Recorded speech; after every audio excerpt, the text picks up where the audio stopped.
Happy new year. আরে আমাদের balloon ফুটাইতে হবে না? বেলুন আছে তো। বেলুন ফুটাবো মানে? বেলুন কিনলামই না ফুটাই? বেলুন আছে, আমাদের বেলুন আছে, আমরা চাইলে ফুটাইতে পারতাম, কিন্তু প্রচুর বেলুন আছে, আমরা ফুটাবো না। তবে কালকে ফুটানোর জন্য আমরা রেখে দিয়েছি সব। বেলুন ফুটালে জনসংখ্যা বাড়ে, এই জন্য আমরা ফুটাবো না। বেলুন ফুটাইলে জনসংখ্যা বাড়ে, তাই আমরা ফুটাবো না। আমরা ফুটাবো না। বেলুন ফুটালে জনসংখ্যা কেন বাড়ে? কেন বারে? কারণ বেলুন ফুটালে মানুষ ভয় পায় আরেকজনের গায়ের উপর চড়ে বসে, এবং সে চড়া যদি ছেলে যদি মেয়ের গায়ে চড়াবে, মেয়ে যদি ছেলে গায়ে চড়ে, তাহলে তাদের ভিতরে একটা উত্তাপ সৃষ্টি হয়, প্রেম ভালোবাসা হয়ে যায়। প্রেম ভালোবাসা পরে তার একদিন দেখা করতে যাওয়ার পরে রোমান্স করতে চায় পরে বিয়ে করে ফেলে, বিয়ে করার পরে তারপরে তো একটা সন্তান তো আসবেই। তার মানে কি হলো? বেলুন ফুটে দেশের জনসংখ্যা বাড়ে, তাহলে বেশ বেলুন ফোটানো যাবে না। সবাইকে জানাচ্ছি নতুন বছরের, নতুন দিনের শুভেচ্ছা। পুরান কাপড় চোপড় পরে, পুরান নাট বল্টুর নাট এবং পুরান বল্টু পুরান নাট দুজনের পক্ষ থেকে জানাচ্ছি নতুন একটি হ্যাপি নিউ ইয়ার। চকচকে ঝাঁচকচকে একদম গ্লেজ মারতেছে, এখন একটা ফোঁটা ময়লা পড়ে নেই, সেই রকম একটা হ্যাপি নিউ ইয়ার আপনাদেরকে জানাচ্ছি। 2023 চলে আসছে, কিন্তু কোনো বুঝতেছি না, কালকেও যা লাগছে আজকেও তাই লাগতেছে। এটা নতুন বছর, নতুন দিন, একটা নতুন ফিলিংস হবে না? কিছু হইতে চারিদিকে সব পুরান। না, এমন যদি হয়তো দেখ যে নতুন বছরে আমার ওই বেতন বেড়ে গেছে, এমন যদি হয়তো নতুন বছরে মানুষ নতুন বউ পাইছে, কিছু না হোক ভাই, নতুন বছরে ঘর ভাড়াটা বাড়ছে। প্রতি বছরে একটা তারিখ আইলে, একটা সময় আসলে একটা কজ লাগে, বাড়িওয়ালার থেকে একটা ফোন আমরা পাওয়া যাই যে নতুন বছর তো চলে আসছে, ডেট অনুযায়ী এই বছরে আপনার নির্ধারিত ভাড়া আগের থেকে 1,000 টাকা অথবা 1.5 মানে 1,500 টাকা বেড়ে গেছে। অনেকের আবার বড় বড় বাড়ি, বড় বড় টাকা, বড় বড় ব্যাপার সেপার, তাদের আবার প্রতি বছর 5,000 টাকা করে বাড়ে। পুরে বাবা, যার ভাড়াই হলো 5,000, হ্যাঁ আর বাড়বো কত?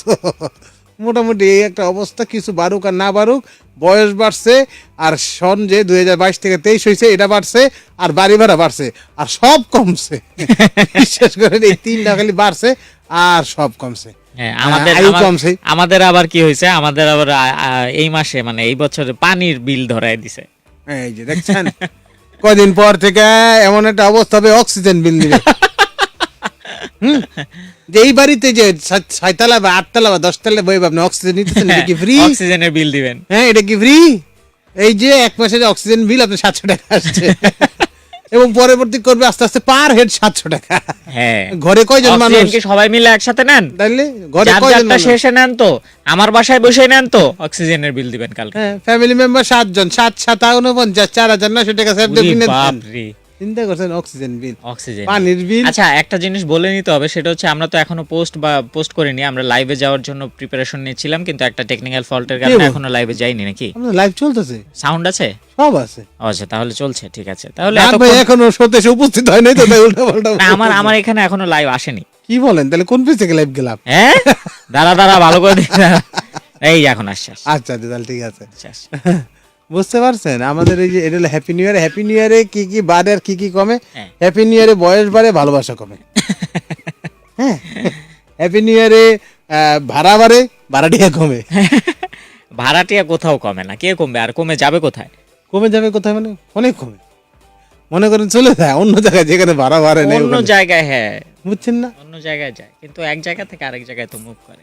যে আমি মানে মোটামুটি, এবং দেখবি যে তাদের সাথে কোনো রকম কথা বলা যাবে না বাড়িওয়ালাদের। মানে এটা মধ্যবিত্তদের সমস্যা, মেইনলি যারা বড় লোক, হ্যাঁ কোনো হিসাব থাকে না। হ্যাঁ, ও হিসাব তো, এরা তো বাড়ি ভাড়া দেয় না, এরা তো বাড়ি ভাড়া নেয়। আর যারা গরিব, হেরাও মনে করেন মোটামুটি যে ভাড়া বাড়লো, বাসা পাল্টাও, নিজের সাধ্যের মধ্যে যেটা ওটা আবার চলে যায়। মনে করেন যে ভাড়া বাড়তে থাকে আর ওদের ঘর ছোট হইতে থাকে। যে আগে যেটা 10,000 টাকাতে ভাড়া থাকতো, এটা হয়ে গেছে 12,000 টাকা, তাহলে সে 10,000 টাকা আগে থেকে ছোট বাসা পাবে, আবার 10,000 টাকা এক বছর আরেকটু ছোট বাসা পাবে, তারপর ফ্ল্যাট থেকে রুম না, তারপর দেখবেন এমন একটা সময় আসবে সে 10,000 টাকা ঠিকই দিতেছে, কিন্তু তার কোনো ঘর নাই, কারণ আপনি এই বিল্ডিং এর ছায়ায় থাকেন। এই বিল্ডিং এর ছায়া পড়েছে, 10,000 টাকা দিতেছে। এই হলো মধ্যবিত্তদের অবস্থা। এই আর মধ্যবিত্তরা না পারে কইতে, না পারে সইতে। মানে একটা লোক যে মধ্যবিত্ত আপনি কেমনে বুঝবেন? কিভাবে? যেমন তার বাসায় গাড়িও নেই, সে না খেয়ে মরতেছেও না। সে গাড়িও কিনতে পারতেছে না, আবার না খেয়ে মরেও না। মানে ভালো কিছু খাইতে পারতেছে না, আবার না খেয়ে মরতেছে না। এর নাম হলো মধ্যবিত্ত। আমি অনেক চিন্তা ভাবনা করে দেখলাম যে আসলে মধ্যবিত্ত হওয়াটা কিন্তু অপরাধের কিছু না। না, আপনি যে মধ্যবিত্ত যদি হন কোনো অপরাধ নাই, কিন্তু আপনি যদি না জানেন আপনি মধ্যবিত্ত, এটা কিন্তু অপরাধ। হ্যাঁ হ্যাঁ, আপনাকে জানতে হবে, জানতে হবে এবং মানতে হবে। মানতে হবে যে আপনি মধ্যবিত্ত। ধরেন আপনি মধ্যবিত্ত কিন্তু আপনি মনে প্রাণে মানেন না, কিসের টাকা পয়সার অভাব, তাইলে এটা বিশাল বড় অপরাধ। এই অপরাধে তাহলে আপনি গরিব, আপনি কুড়ে কুড়ে খাবে একদিন, ঠিক তাহলে আছে? আপনি গরিব। তারপর মনে করেন বড় লোকদের যে বাসায় কথাবার্তা হয়, মনে করেন যে তুমি যে অটোবির ফার্নিচারটা দেখছো সামনের মাসে, কিন্তু এইটা আমাদের হাতিলেটা পূরণ হয়ে গেছে, ওটা কিনতে হবে। আচ্ছা, হ্যাঁ, হাতিলেটা বাতিল, হ্যাঁ ওটা কিনতে হবে। তারপর মনে করেন কবে যে ওই যে নতুন যে ইয়েছেন না, যে গ্লুপার সিপিংস যে ওইটা মাস্কারটা 48,000 টাকা দাম, ওটা কিনতে হবে। ওরে বাবা। তারপর মনে করেন তাদের কথাবার্তা যে ওই টাইটা দেখছো, টাইটা 52,000 টাকাটা কিনতে হবে, এই ধরনের কথা বড় লোকদের। আর মনে করেন আমাদের মধ্যবিত্ত ফ্যামিলিতে কথাবার্তা কি হয়, চাল এই মাসে 4 কেজি, এই যে এই সপ্তাহে 4 কেজি কিনি, আলু 30 টাকা, 30 টাকা, আচ্ছা থাক আলু না কিনে ডাল কিনি। বিস্কুটের দাম 15 টাকাতে 20 টাকা হয়ে গেল, খালি চাকা। বিস্কুট খাওয়া লাগবে না। বিস্কুট খাওয়া লাগবে। বিস্কুট তোর খেতে হবে না, খালি চাকা। হ্যাঁ, মনে করেন আবার ইয়েরা কিন্তু ধর যে তরকারিওয়ালারা বড় লোক হয়ে গেছে কিন্তু। হ্যাঁ, আগে হচ্ছে দাম জিজ্ঞেস করলে বলতো যে কেজি 30 টাকা, এখন জিজ্ঞেস করলে বলে 3 কেজি 100।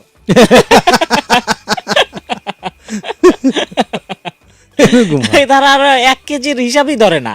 মুরগি কিনতে গেলে 4টা 1000, 4 টাকা একটা ক মানে ওরা মানে বান্ডেল অফার। আচ্ছা, টেলিকমিশনের মতো। 4টার দাম জিগাইছি আমি, একটা কো, 1 কেজি কো না, সবাই বড় লোক হয়ে গেছে। কইছে কয় একটা তরমুজ 30 টাকা, হ্যাঁ, আর 4টা কিনলে 100 টাকা। হ্যাঁ। ওই বেটা কয় যে আমি একটা টাকা 4টা কিনি, কয় না 1 টাকা 4টা কিনি বেসম না, একবারে 4টা কিনতে হবে, তাইলে মনে করেন যে 100 টাকা। আর সবাই চিন্তা করছে যে তাহলে একটা জন্য 30 টাকা হইলে 4টা জন্য দাম হয় 120 টাকা, 100 টাকা দিয়ে কিন্তু 20 টাকা আমার লাভই। হারা বলো, দোকানদার কিছু বোঝে না, হ্যাঁ, তো 4টা কিনছে। কিনা বেটা শুনেন, 4টা তরমুজ 100 টাকা দিয়ে বেচলেন, আমি কিনলাম, আর কার কথা বেচছেন না। এমনি ব্যবসা করলে আপনি তো লস খাইবেন।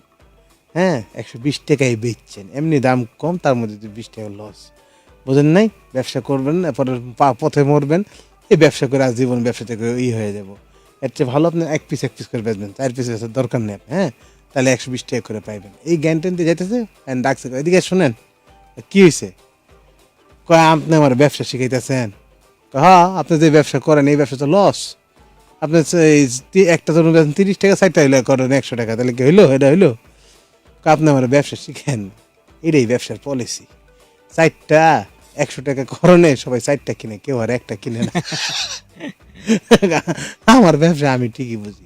যেটা বলতেছিলাম মধ্যবিত্ত নিয়ে কথা বলতে, আমার মাথায় একটা ইয়ে আসছে, মধ্যবিত্তরে যেগুলো না বিস্কুটের দাম কত জিগায়, মধ্যবিত্ততে কিন্তু বিস্কুট কিন্তু গুণা থাকে, কোন প্যাকেটে কোন বিস্কুট প্যাকেটে কয়টা থাকে, বুঝছেন? মনে করেন বড় প্যাকেটে 48টা থাকে, ছোট প্যাকেটে 12টা থাকে, 18টা থাকে। হিসাব করে ঘরে কয়জন মেম্বার আছে হিসাব করে। ওই যে আমাদের ছোট প্যাকেটে বিস্কুট পাওয়া যেত না আগে, নীল প্যাকেট 12 টাকা না কয় টাকা দাম, 15 টাকা দাম ছিল, পরে 20 টাকা হয়ে গেল। কি বিস্কুটের নামটা মনে নেই, এনার্জি। এটা মধ্যবিত্তের জাতীয় বিস্কুট কিন্তু। হ্যাঁ, আমরা মধ্যবিত্তের খাইটাতে আমার মনে আছে 15 টাকা দিয়ে কিনলে ভিতরে থাকতো 12টা বিস্কুট। বুঝছেন? আমাকে ঘরের ফ্যামিলি মেম্বার হলো 6 জন, 2টা করে ভাগে ভাই দাও আমাকে হিসাবে, নিলেই সবাই 2টা করে খাবে, সাথে খাইলে বলে। ঠিক আছে? এই যে মনে করেন কয়দিন পরে ওরা দামও বাড়াইলো, বাড়াইটা 20 টাকা করলো, তাও মনে করেন কিনতাম কষ্ট মষ্ট করে। তারপরে মনে করেন দাম ঠিক রাখছে 20 টাকা, ভিতরে 2টা বিস্কুট কমে 12টা থেকে 10টা করে দিছে। এবার তার ফ্যামিলিতে মিলে না, মানুষ 6 জন, বিস্কুট হলো 10টা। এখন আমরা ওই বিস্কুট কিনবো না কেন, আমাদের অরিজিনাল বিস্কুট না, ফ্যামিলি। এই যে মনে করেন যে মানুষ হলাম, এখন আমরা কয়জন, 6 জন, বিস্কুট হলো 10টা। বইনে বিয়ে করাই দিছি। এবার হিসাব বরাবর মিলতে আছে, পুরো হিসাব বরাবর। তার 2-3 মাস পরে আবার 2টা বিস্কুট কমাই দিছে। আচ্ছা, এবার বিস্কুট দিছে কয়টা? 8টা। মানুষ তো 5টা, শালা বইনে তো বিয়ে করে দিছি। এবার টেনশন ঘরের ভিতরে, কি করা যায়। খুব চিন্তা ভাবনা করে পরে আমরা প্ল্যান করলাম বাইরে বিদেশ পাঠাই দিব। আচ্ছা এবার 8টা বান মিলছে, যাদের ঘরে মেম্বার 4 জন, বিস্কুট 8টা। হ্যাঁ কিন্তু শালার পথে তো ওখানে থামে নাই, কিছুদিন পর আরো 2টা কমাই দিছে, আয় আয় এবার হয়ে গেছে 6টা। 6টা, মানুষ এখন 4 জন। এবার তো বিদেশ যাওয়ার কেউ নেই, বিয়া দেওয়ার কোনো লোক নেই, করবো নাকি? হ্যাঁ নজর পড়ছে ঘরের সবচেয়ে মুরব্বী দাদির দিকে। আচ্ছা দাদির অনেক দামি দামি ওষুধ ছিল, ওটাই আমরা লুকাই রাখছি। কেন? দাদির আমরা এখন মিস করি।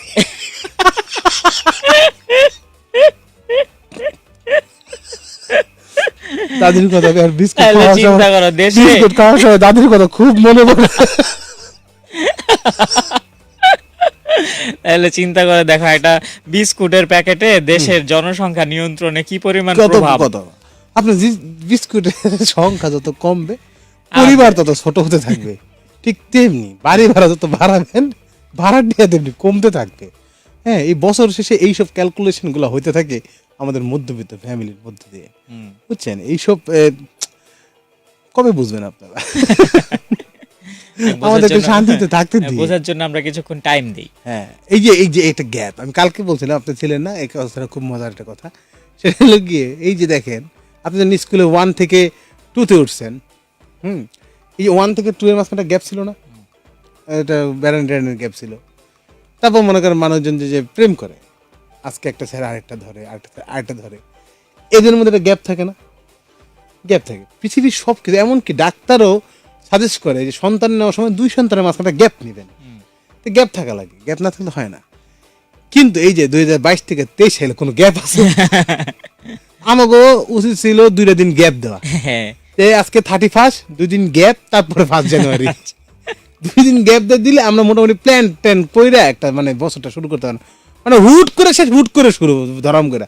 বাট 31 পালন করতে গিয়া মানুষজন যে খাইলো লাল পানি, জাল পানি, তাল পানি, যা যা খাইছে, এই পানি খাইতে খাইতে তো 1 জানুয়ারি এমনি মিস হয়ে গেছে। 1 তারিখের খবরই নাই কারো কাছে। জ্ঞান ফিরবো 2 তারিখে, জ্ঞান ফিরবো 2 তারিখে। ওই দিন আমরা কি করবো? বছরে একটা দিনই শেষ, এই তাড়াহুড়ো করে বছর শুরু করতে যাবো, আর তাড়াহুড়ো করতে গেলে ভুলটি হয়, আবার আর একটা ভুল বছর শুরু। আইবো আবার করোনা, আবার দিতে হইব ডোজ। এই ডোজ দিতে দিতে মানে কবে যে আমি Windows dose 1, dose 2, dose 3, dose 4 এরকম দিতে দিতে একদিন দেখবেন সব মানুষ উইন্ডোজ হয়ে গেছে। ফিরবো ছোট্ট বিরতির পর, বেশি কথা বলা। লাইভ আমাদের এখানেই শেষ, কিন্তু শো চলছে 8টা পর্যন্ত। আপনি লাইভের নিচে কমেন্ট করবেন, লাইভের কমেন্ট সেকশনে কমেন্ট করবেন। আর SMS করার জন্য CFM স্পেস নাম স্পেস লোকেশন স্পেস আপনার কথা লিখে পাঠাবেন 26969 এই নম্বরে। আর কল করতে পারবেন 40 থেকে 50 পর্যন্ত, মানে 7টা 40 থেকে 50 পর্যন্ত, 0255036659। SMS এবং কমেন্টগুলো নিয়ে ফিরছি। লাইভ আপাতত এখানেই শেষ।